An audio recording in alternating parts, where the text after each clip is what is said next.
Imam Muhsin Hendricks, widely regarded as the first openly gay Muslim cleric, shot dead in Gqeberha at the weekend. He was in Bethelsdorp, Extension 24, when a VW T-Roc he was in was ambushed at about 10 a.m. It's a grim video circulating on social media of a gunman exiting a bakkie before firing shots into the driver's window of Muhsin's vehicle.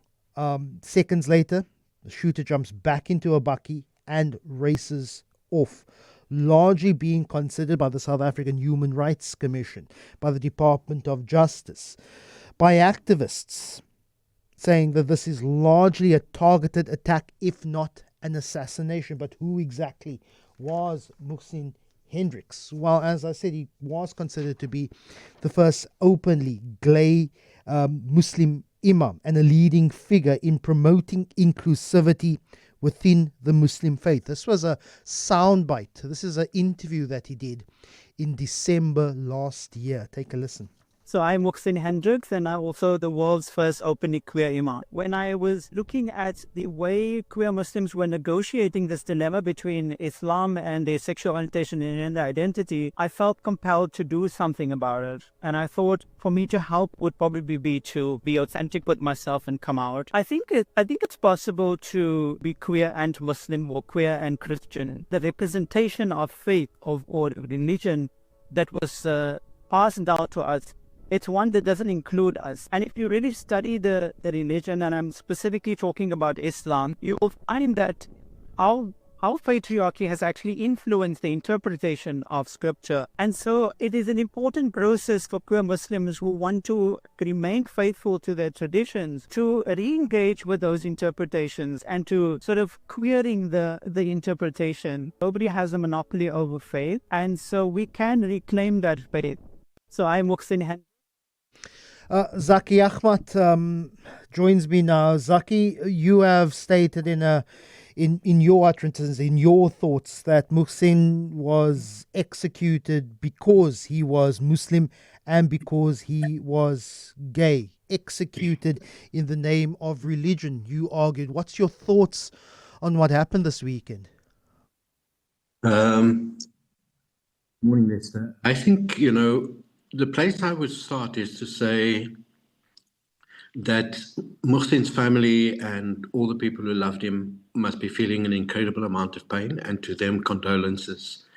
The difficulty that all of us now face is to say, where to from here?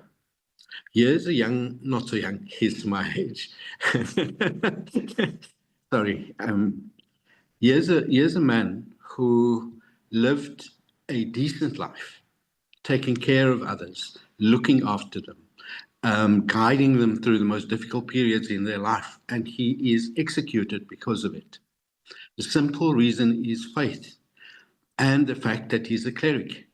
The fact that he's an imam who studied the Quran, studied the Hadith, studied the Sunnah, studied many, many commentaries is a testament to the fact that all faiths produce scholars, and he was also a scholar.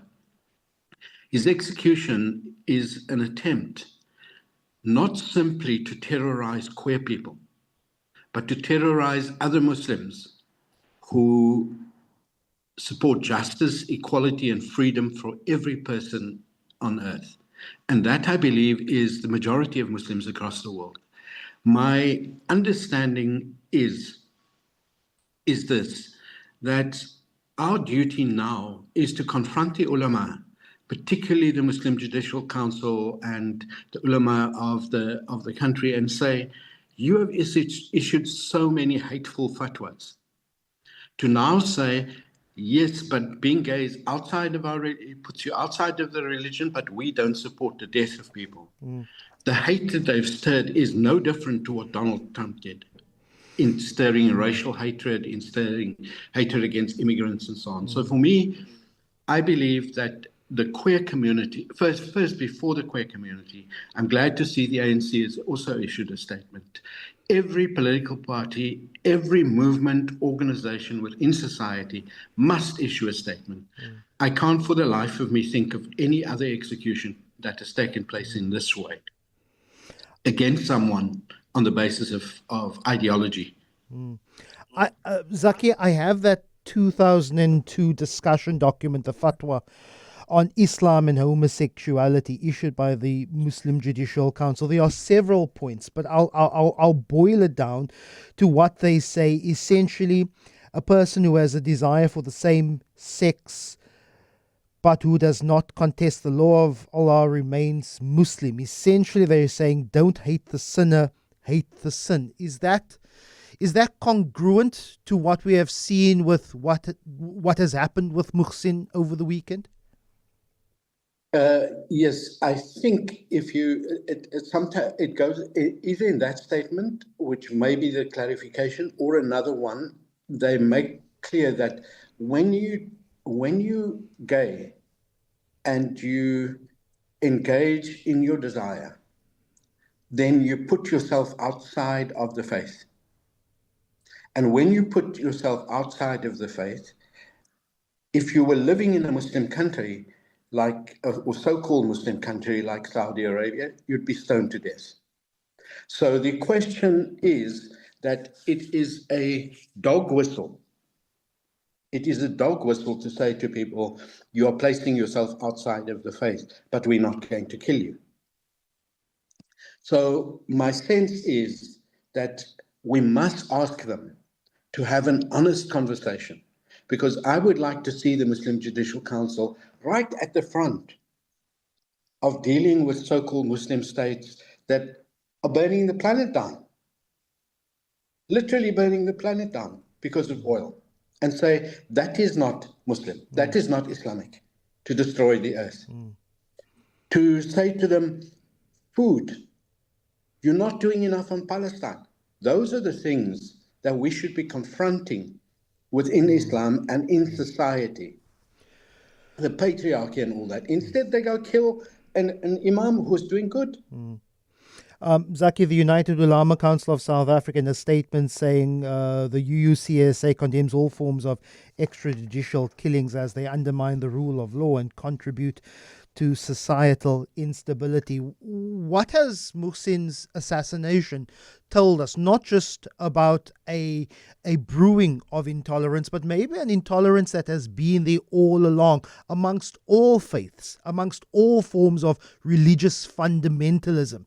Maybe we've been walking around with some sort of blinkers on, saying that we've turned a corner when it comes to the acceptance, not only just for people to be who they are, but to participate in religious organizations or our government or our society overall, but that has actually been lingering and simmering all along. There's a message here from Byron who says, if you go through enough social media comments, you will realize it's not a minority of radicals who do not want inclusivity. Your thoughts on that, Zackie?